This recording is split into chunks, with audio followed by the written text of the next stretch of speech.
warahmatullahi wabarakatuh. Perkenalkan, nama saya Mita Ika Andini, NIM saya E2019-1006. Saya dari kelas Perbankan Syariah 1. Di sini saya akan menanggapi video dari Bapak Dr. Abdul Wadud Nafis LCMII yang berjudul Perkembangan Peradaban di Islam pada Masa Pemerintahan Umayyah. Langsung saja, saya akan membahas sedikit tentang materi masalah kekhalifahan Muawiyah. Dinasti Bani Umayyah merupakan pemerintahan kaum muslimin yang berkembang setelah masa Khulafaur Rasyidin yang dimulai pada tahun 41 Hijriah atau 661 Masehi.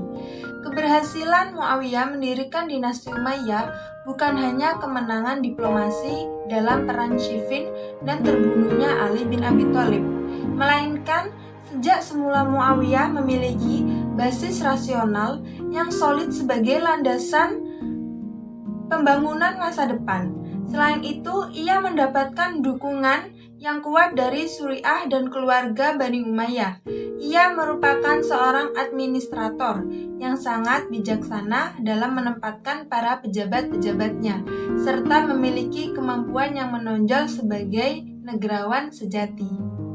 Selanjutnya, saya akan menyebutkan urutan Khalifah Umayyah I pada tahun 41 Hijriah atau 660 Masehi oleh Muawiyah, yaitu Muawiyah ibnu Abi Sufyan. Yang kedua, pada tahun 60 Hijriah atau 680 Masehi oleh Yazid ibnu Muawiyah. Yang ketiga, 64 Hijriah atau 683 Masehi oleh Marwan ibnu Hakam. Yang keempat, pada tahun 65 Hijriah atau 685 Masehi oleh Abdul Malik atau ibnu Marwan. Yang kelima, 66 Hijriah atau 686 Masehi oleh Muawiyah II, yaitu ibnu Yazid. Yang keenam, pada tahun 86 Hijriah atau 705 Masehi oleh Al-Walid I, yaitu ibnu Abdul Malik. Lalu, urutan Khalifah Umayyah yang kedua. Yang pertama, pada tahun 96 Hijriah atau 715 Masehi oleh Sulaiman ibnu Abdul Malik. Lalu, selanjutnya pada tahun 99 Hijriah atau 717 Masehi oleh Umar ibnu Abdul Aziz. Selanjutnya 101 Hijriah atau 720 Masehi oleh Yazid II ibnu Abdul Malik.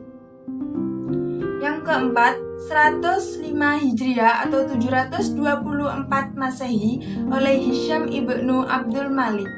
Yang kelima, 125 Hijriah atau 743 Masehi oleh Al-Walid II, yaitu ibnu Yazid II.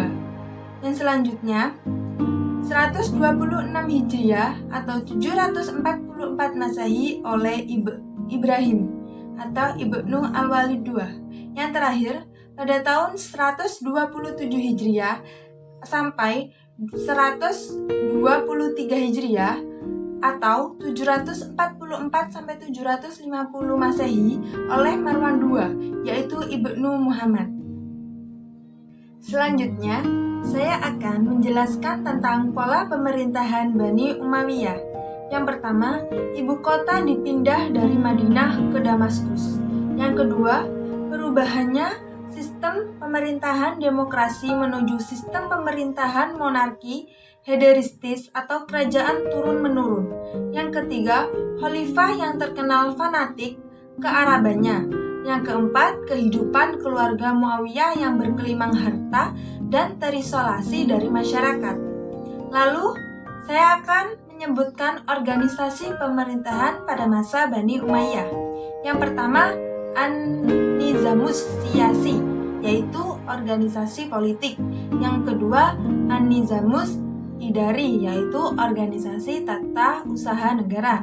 Yang ketiga, An-Nizamul Harbi, yaitu organisasi pertahanan. Yang keempat, An-Nizamul Ma'il, yaitu organisasi keuangan. Yang terakhir, An-Nizamul Qadar, yaitu organisasi kehakiman. Selanjutnya ada keberhasilan para pemimpin pada masa Bani Umayyah I, yaitu Abdul Malik, pada perbaikan di bidang administrasi pemerintahan dan pelayanan umum digalakkan. Ia memerintahkan penggunaan bahasa Arab sebagai bahasa resmi di setiap kantor pemerintahan.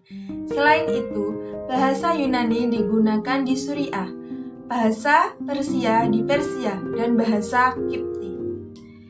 Lalu, ada keberhasilan para pemimpin pada Bani Umayyah II, yaitu oleh Abdul Aziz bin Marwan, membuat alat pengukur sungai Nil, membangun jembatan, dan memperluas Masjid Jami' Amr bin Ash.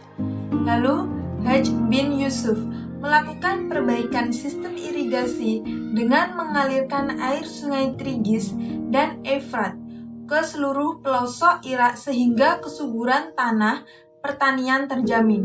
Ia juga melarang keras perpindahan orang desa ke kota.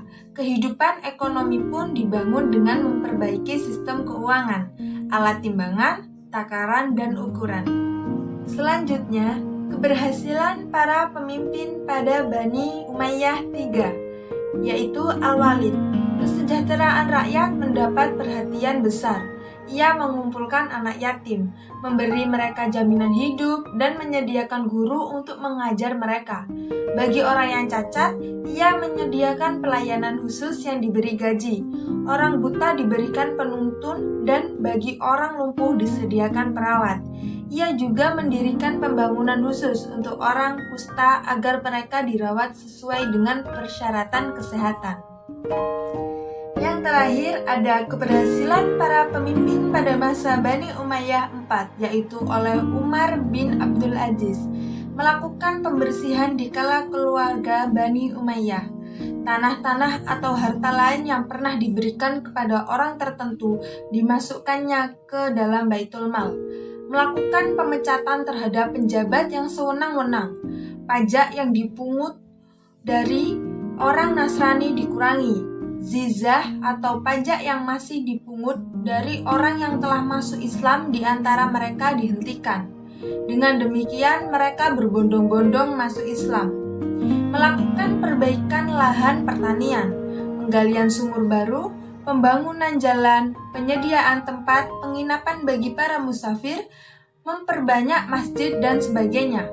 Orang sakit mendapat bantuan dari pemerintah. Dinas pos yang sudah dibangun sejak masa Khalifah Muawiyah juga diperbaiki agar tidak hanya melayani pengiriman surat resmi para gubernur dan pegawai Khalifah atau sebaliknya, tetapi juga melayani pengiriman surat rakyat, lebih mengedepankan dialog daripada peperangan. Nah, jadi menurut saya yang bisa kita pelajari dari perkembangan peradaban Islam pada masa pemerintahan Bani Umayyah adalah kita bisa tahu peradaban yang dibangun pada Umayyah cukup besar, yaitu perluasan wilayahnya, perbaikan dalam pemerintahannya, perkembangan ilmu pengetahuan, dan cara menghadapi non-muslim dengan baik. Itulah sedikit ulasan dan tanggapan dari saya. Semoga bermanfaat. Sekian, wabillahi taufiq wal hidayah. Wassalamualaikum warahmatullahi wabarakatuh.